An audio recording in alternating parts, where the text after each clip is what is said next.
Ay, eto na naman tayo. Huwag ka mapapagod sa charot. Alam niyo ba mga auntie nyo, parang hindi na ako masaya na hindi ako nakakapag-video in a one day. Kaya marami talaga nagtataka kung bakit tayo hindi ako nahihiya. Kasi nga mga auntie nyo, hindi naman talaga ako gantong person. Yes, mga auntie nyo, hindi po talaga ako mahilig mag-video. Diba? So, yun na, tama na ang chika. Nagisa na ako dyan ng sibuyas at bawang at tomates at sinunod ko na po ang chicken.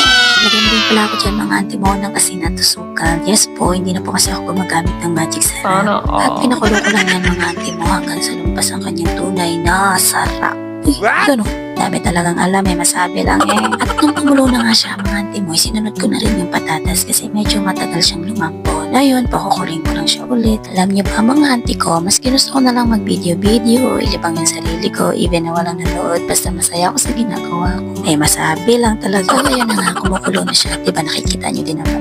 Bakit ganun? At sinunod ko na nga ang repolyo. At yan nga sa repolyo mga auntie mo, mas gusto ko yung mga half cook lang para naman mga crunchy siya kainin. Ay nako, sira na naman ang diet natin ito. So ayun na nga mga mi, kumuha na kayo ng kanin at sabayan nyo na akong kumain. Pero wait, titikman ko rin muna syempre. Baka mamaya sarap lang tingnan pero ang sama palang lasa. Charot kasi minsan napuputol din ako sa mga tsura So ayun na nga, binidyo ko na at kakain ako. Tara! Mukhang hindi naman nalatang diba? Puro kanin lang.